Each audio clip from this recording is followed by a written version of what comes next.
Muito provavelmente já deve ter acontecido contigo, de trabalhar numa empresa durante 1, 2 anos, não receber nenhuma promoção, nenhum aumento, e as pessoas falarem que tu faz tudo certo, que tu trabalha bem, que tu é um bom profissional, mas que tu não é reconhecido por isso também, né? Quando a gente fala de salário, existem várias variáveis, é um processo muito complexo dentro de uma empresa, e no vídeo de hoje eu quero desmistificar um pouco o que rola por trás, como que funciona isso dentro da gestão, e também dar algumas ferramentas no sentido de como que tu consegue te ajudar dentro da empresa e tentar de alguma maneira controlar ou influenciar esse processo aí para que tu consiga ser reconhecido e que tu consiga transformar o teu trabalho em mais dinheiro com o tempo, né? No geral, a gente tem dois tipos de empresas, as empresas mais estruturadas e as menos estruturadas. Eu vou focar nesse vídeo nas estruturadas, as que têm processos mais bem definidos. As não estruturadas, elas são muito caóticas, é muito difícil de prever. Cada uma faz de um jeito específico, não tem regra. Acaba sendo muito difícil de entender. As dicas que eu vou dar hoje até se enquadram, vai dar para utilizar em empresas menores e não estruturadas, mas nos exemplos eu vou focar nas empresas estruturadas, que fica um pouco mais fácil entender os frameworks e como que funciona. Primeiro ponto que é importante entender é a diferença quando a gente entende salário como dinheiro. O salário é uma coisa e o custo para a empresa é outra. Então vocês já devem ter ouvido em algum momento que quando recebem um salário X, no geral, o custo para a empresa é o dobro, né? Isso quando a gente está falando de pessoas com carteira assinada, CLT ali. E quando a gente vai falar de aumento e promoção, funciona de uma maneira parecida. Só que na ótica de planejamento é um pouco diferente. Então, se tu vai receber um aumento, digamos, no início do ano de R$1.000 e o custo para a empresa vai ser aproximadamente R$2.000, no ano inteiro vai dar mais ou menos R$24.000 de custo a mais naquele ano. Mas quando uma empresa vai fazer um aumento, uma promoção, ela não pode olhar só para aquele ano. Não quer dizer que ela vai gastar 24 mil naquele ano. Ela vai gastar 50 mil em 2 anos, 100 mil em 4 anos. Então acaba sendo um compromisso, uma decisão de longo prazo. E tem muitas empresas que não têm um planejamento bem estruturado e não conseguem tomar esse tipo de decisão de uma forma não arriscada. Então empresas que não têm vendas previsíveis ou que de um ano para outro acabou que perderam alguns clientes, acaba sendo um risco muito grande elas reconhecerem as pessoas dentro de casa, porque elas estão assumindo um compromisso de longo prazo em questão de custo, em questão de folha de pagamento, né? Outra coisa que eu vejo que é muito comum das pessoas fazerem é comparar dinheiros dentro da empresa de maneira diferente. Então as pessoas tentam comparar, por exemplo, a empresa fez uma festa final de ano, mas não deu aumento para ninguém. No geral, as empresas elas consideram esses dinheiros diferentes. Então, o dinheiro que tu gasta numa festa não é o mesmo dinheiro que tu gasta no salário. Principalmente por essa questão de, se tu tá gastando dinheiro numa festa, no ano que vem pode ser que a festa não aconteça se tu não tiver dinheiro. Mas o salário não. Se tu der um aumento hoje para alguém, no ano que vem esse aumento vai continuar contando. Então, essa parte acaba sendo um pouco complexa. Então, dentro da gestão, a gente divide o dinheiro de várias maneiras, mas nesse caso seria a festa é uma despesa e o salário é um custo. E eles não são dinheiros iguais. Não dá para tu tirar de um lugar e colocar para o outro. Isso eu sei que é um negócio muito complexo. Talvez dê para fazer um vídeo só sobre isso em algum momento, mas é importante entender isso. O dinheiro, existem dinheiros diferentes dentro da empresa e não dá para a gente comparar um com o outro diretamente, muitas vezes. Então, vamos considerar que está tudo certo na empresa, tem dinheiro, está contratando, está crescendo. E dentro dessa realidade, como que funciona o processo de salário? Então, para a gente começar a entender, um processo muito importante é o nivelamento. Como que a gente separa profissionais júnior, pleno, sênior, por que é feito isso? Então, uma das principais justificativas iniciais para ser feito isso é para a questão de risco trabalhista. Então, se a gente tem pessoas numa função muito parecida, recebendo salários diferentes, existe um risco, a gente idealmente deveria pagar o mesmo salário ou salários muito parecidos para pessoas fazendo uma função muito parecida. E o nivelamento surge para resolver um pouco disso, diminuir o risco. Então eu posso ter um analista de marketing júnior recebendo R$2.000 e eu posso ter um analista de marketing pleno recebendo 5 e um sênior recebendo 10. E a gente consegue organizar isso, o que muda de responsabilidade, o que muda de função, o que muda na entrega dessa pessoa. Então a gente divide isso dentro de nivelamento e a gente divide o salário em cima disso também e as expectativas atreladas ao salário em cima dessa divisão. Não são todas as empresas que têm nivelamento bem estruturado, tem algumas que têm só um frame para conseguir entender quanto que vai pagar para cada pessoa. Mas idealmente empresas que já têm 30 colaboradores, 50 colaboradores, que já tem pessoas no marketing, no financeiro, em vendas, em tecnologia, em produto, e daí é um momento que é necessário dentro do crescimento de uma empresa ter esses frames de nivelamento, porque quando tu for contratar uma pessoa nova, tu consegue entender o que esperar dela. Por que tu vai contratar, se tu tem uma pessoa dentro de casa ganhando 2 mil, por que tu vai pagar 5 para outra? Qual que é a diferença que tu espera dessa pessoa quando ela vai entrar na empresa, né? Então eu vou explicar de uma maneira prática como que a gente divide a questão de salário. Isso é um dos frames, tá? Existem outros tipos. Digamos aqui, tô falando de profissional mais sênior, tá? E aqui a gente consegue enxergar dentro desse tipo de frame que ele tem faixas. Então aqui seria 100% uma pessoa sentada na cadeira de um sênior. Tudo que é esperado de um profissional sênior, essa pessoa consegue entregar, tanto em nível de entrega, de velocidade, de responsabilidade, de mentorar os outros e tudo mais. A gente tem algumas faixas para poder, por exemplo, alguém que está ganhando 10 mil ser essa pessoa que senta na cadeira de um sênior, e alguém que ganha 8 é uma pessoa que ainda não está 100% naquela cadeira. Ainda tem algumas coisas para desenvolver, ainda, digamos, é um pouco menos sênior do que seria esse sênior que a gente criou aqui. Então a gente consegue trabalhar isso daqui, uma pessoa que foi promovida ou que entrou como sênior na empresa, ela tem ainda R$2.000 aqui para a gente trabalhar com aumentos para ela conseguir se desenvolver até realmente ser considerada sênior dentro dessa empresa. A mesma coisa vale para quando a gente olha para um profissional que está chegando nesse 120%, que ela já está passando, ela já está quase numa promoção, e a gente consegue trabalhar, antes de dar uma promoção, dar méritos e ajudar essa pessoa a receber esse reconhecimento, mas sem necessariamente promover ela. Seria um aumento e não uma promoção. Quando a gente promove, daí a gente passa para outra faixa, que daí vem para os 80% de novo aqui. E dentro desses 80%, provavelmente vai ser mais do que esses 12 mil. Então essa pessoa vem aqui, ela recebe, sei lá, 13 mil, 14 mil, é o início dessa nova faixa, como especialista, digamos, e ela vai crescendo de novo até 100%, até 120%. Então é um jeito de conseguir arrumar esse nivelamento com salários e conseguir, no mesmo nível, ter pessoas recebendo alguns valores diferentes, mas justificando de alguma maneira por que essa pessoa recebe mais ou recebe menos e como que dá para trabalhar. Esse é um jeito, tem vários jeitos de fazer isso, mas é um jeito para elucidar um pouco de como que dá para trabalhar salários dentro da empresa e como que o teu salário talvez seja trabalhado dentro da empresa também. Existem algumas empresas que têm regras bem específicas sobre como que funciona o aumento para cada pessoa.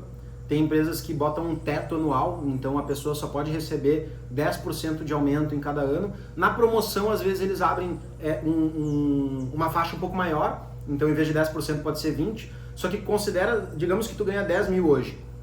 O máximo que pode acontecer é tu ganhar 11 mil no próximo ano, depois 12 mil e pouquinho, depois 13 mil e pouquinho. Então, em algumas empresas, esse é o salto que tu vai dar, 10%, 15%. E é interessante que tu tente entender as regras do jogo. E como faz isso? Pergunta para o teu gestor. No geral, os gestores deveriam saber quais que são essas regras do jogo de salário. Muitos não sabem, muitos não dão bola para isso. Então, dá para tu procurar o RH ou o time de finanças para perguntar essas coisas, porque idealmente tu deveria ter essas questões na tua mão, no teu controle, no teu conhecimento. E um ponto muito importante, nunca deixa a tua carreira na mão da empresa. Tem muitas empresas que não vão fazer trilha de carreira, não vão te falar o que tu tem que fazer para ser promovido ou receber um aumento.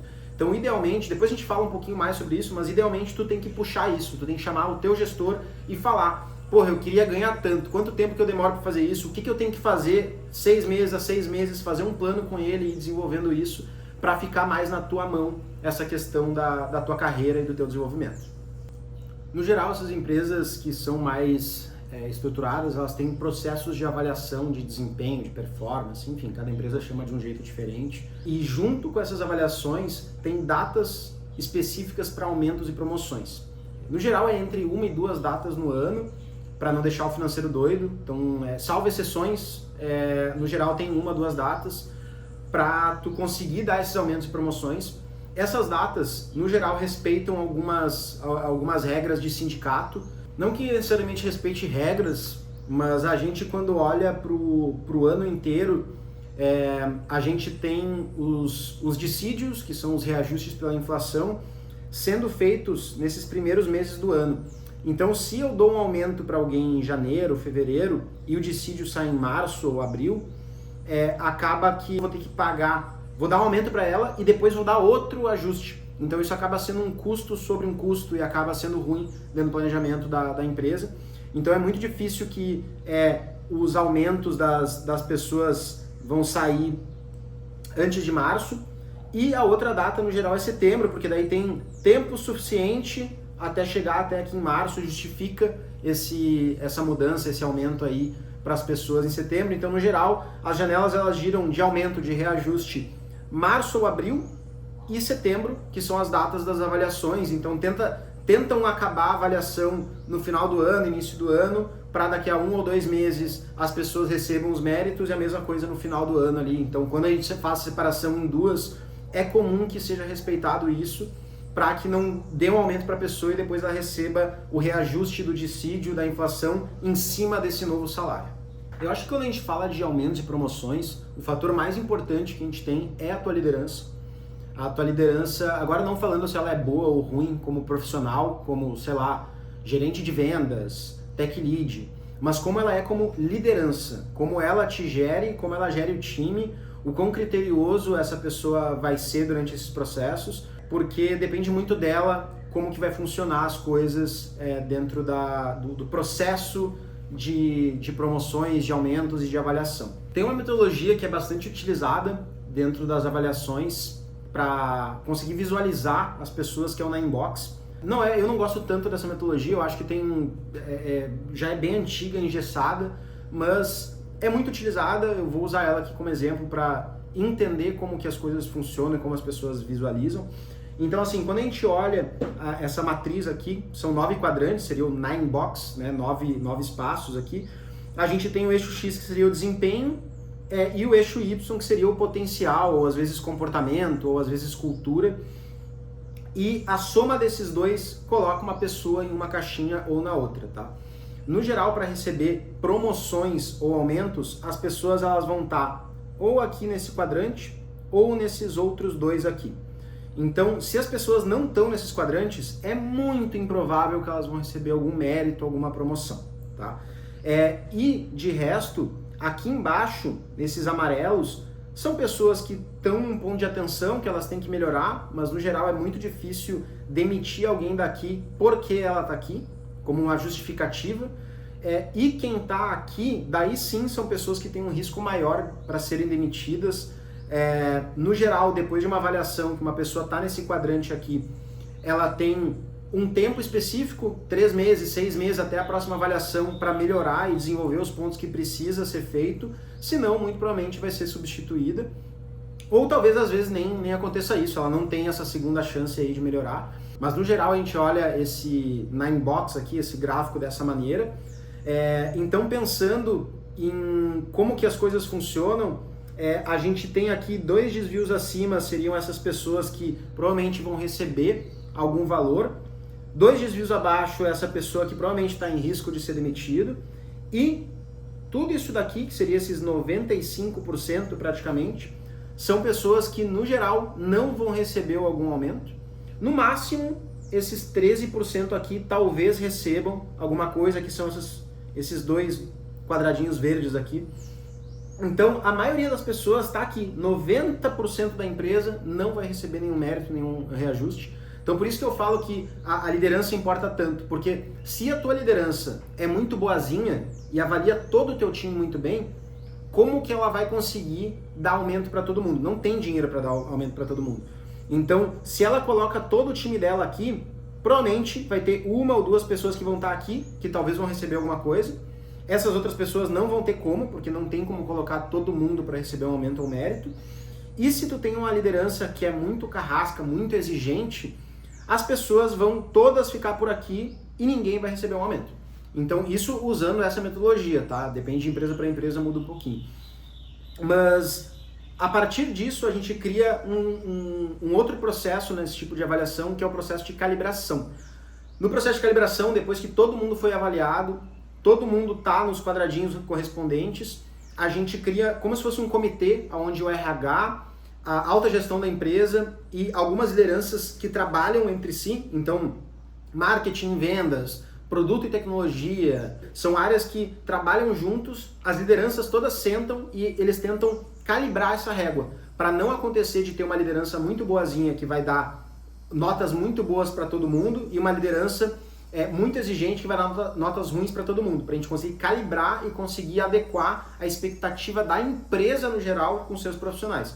É um processo difícil, é um processo que não é exato, isso daqui é um jeito de tentar quantificar uma coisa qualitativa, mas é o jeito que a indústria faz e tem feito nos últimos anos. Por mais que tenha empresas e metodologias tentando inovar esse processo, ainda é um processo muito utilizado e é importante que tu entenda aonde que tu tá e como que tu é avaliado para tu conseguir entender como conversar com a tua liderança para trabalhar um pouco melhor e tu alinhar as expectativas, principalmente dentro desse processo. Mas mesmo alinhando essas expectativas, tem um ponto importante que tu fez a avaliação, digamos que tu ficou nos boxes do meio ali, tu não vai receber aumento de promoção.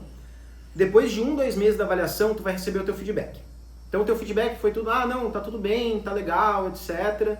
Tem que melhorar isso aqui, mas no geral tu tá muito bem.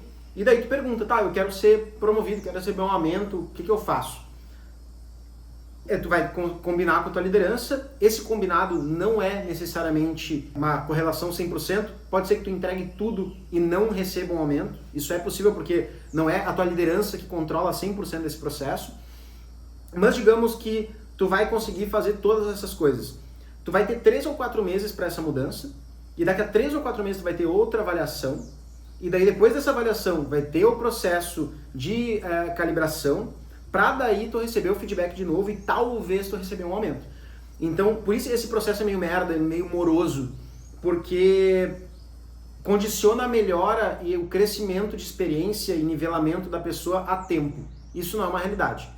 Então, às vezes, quando tu senta numa cadeira, digamos que tu entra numa empresa recebendo R$5.000, mas tu entra lá e claramente tu é o melhor do time e tu tem um colega teu que não tem tanta experiência, não manda tão bem quanto você dentro dessa questão da tua entrada na empresa, toda a régua está errada. E essa pessoa, eu sei que é difícil, tu não vai saber o salário dela, mas digamos que essa pessoa ganha 10 mil, não tem como, tu vai demorar muito tempo para você receber um reajuste para 10 mil.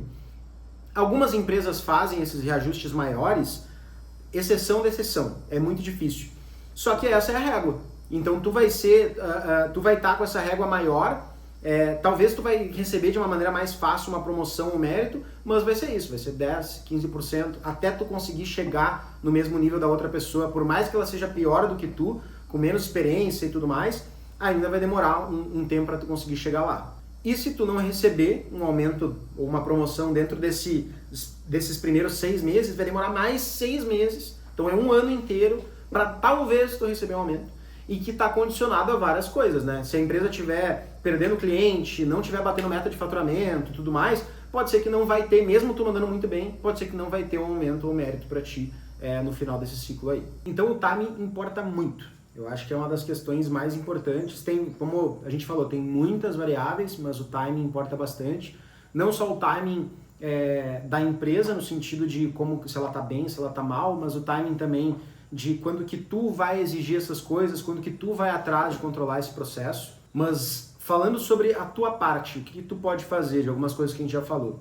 Primeira coisa é tu chamar a tua liderança e sentar para conversar e trazer esses pontos que tu quer melhorar, que tu quer crescer, que tu quer receber uma promoção, e tu conversar com ela e entender o que tu pode fazer efetivamente para isso. De novo, não é garantido que tu entregue essas coisas e faça as coisas e tu recebe uma promoção, mas é um dos jeitos de tu conseguir fazer isso. Entender o processo. Então, falar com a tua liderança, falar com o RH, falar com o financeiro, falar com as áreas que conseguem de alguma forma decidir isso, para entender o processo e ter isso na tua mão, para tu entender qual pode ser a tua expectativa em cima disso. Por exemplo, uma empresa que tem um teto de 10%, 15% de aumento ao ano, se tu ganha 5 mil, tu sabe que tu não vai, em 2 anos tu não vai estar recebendo 10 mil. Então esse é um processo bem importante para tu entender e criar e alinhar a tua expectativa dentro da realidade da empresa. E eu acho que mais importante de tudo é tu conseguir mostrar o teu trabalho. É tu conseguir... Eu vejo, por exemplo, muito desenvolvedor, principalmente desenvolvedor sênior, o especialista, que são pessoas que já estão num nível de trabalho tão grande, que elas são as referências da empresa, elas são as referências para os seus colegas, que grande parte do trabalho de um desenvolvedor sênior acaba sendo ajudar os outros. Ajudar a resolver um bug, ajudar uma pessoa mais júnior a rampar e conseguir entregar um trabalho. Só que quando tu faz isso, tu acaba não mostrando teu trabalho. O teu trabalho, na verdade, é o trabalho do outro. Então, como tu consegue fazer isso? Eu vejo muitas pessoas que dentro da weekly, dentro do planning, das coisas que tá fazendo, que vai entregar, acaba não lembrando de falar, porra, tô ajudando o fulaninho com isso, ajudei o fulaninho no ticket tal. Tem que mostrar de alguma maneira, tanto para sua liderança quanto para as pessoas em voltas, que tu tá envolvido em várias coisas que estão no teu trabalho do dia a dia, não tá na task específica que tu tem que fazer e tem que entregar, e sim que tu tá enxergando o macro da empresa e como tu tá ajudando outras pessoas. Assim como as áreas e os stakeholders que giram em torno de ti. Então, por exemplo, um desenvolvedor que está dentro de uma equipe mais de suporte, que está resolvendo o ticket que vem do CS, tem que estar junto do CS, tem que mostrar para o CS que ele está puxando à frente, que ele está entregando aquilo ali, que ele está trabalhando junto. Porque tudo isso, numa parte de calibração, quando o pessoal vai decidir quem que vai estar lá naquele último quadrante e receber o aumento da promoção, as pessoas em volta têm que lembrar de ti.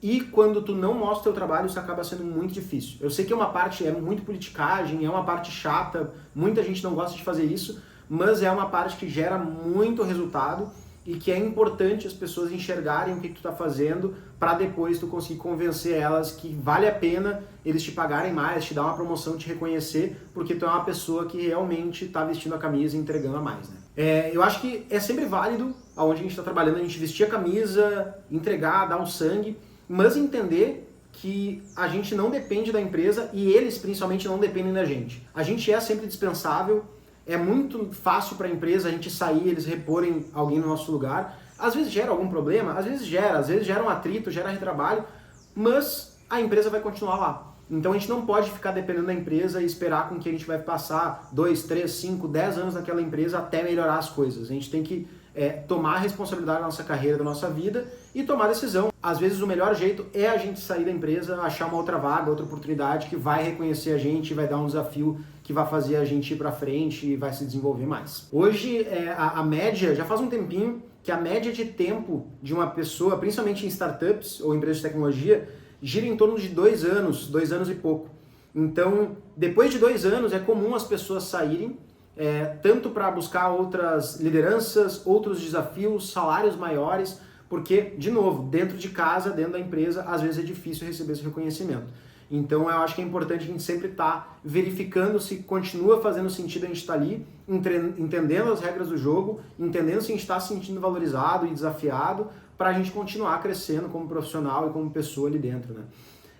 No próximo vídeo eu vou comentar um pouquinho sobre o que acontece quando a gente pede demissão, quando a gente aceita uma outra proposta de outra empresa, por que às vezes a empresa faz uma contraproposta muito maior do que a gente estava recebendo. Então eu já vi pessoas que estavam ganhando 5 mil saírem para outra empresa, falarem que querem sair para outra empresa, ou receberam uma proposta de outra empresa para ganhar 10 mil, e a empresa que eles estavam foram lá e pagaram 11. Por que não pagaram 11 antes, né? Por que não te deram mérito e reconhecimento antes? Por que eles esperaram até o último momento? Então, ou porque às vezes as empresas também não fazem contrapropostas, o que está por trás disso. Eu vou fazer um vídeo só sobre isso, para entender um pouquinho sobre essa parte da saída, demissão das pessoas e como que isso afeta o planejamento e a gestão da empresa. Mas por hoje era isso, curte, comenta aí, fala se tu gostou do vídeo, o que tu não gostou, o que tu quer saber, se tem alguma dúvida, algum ponto importante que vocês gostariam de entender ou que eu explorasse nos próximos vídeos. Mas por hoje é isso aí, brigadão, tamo junto.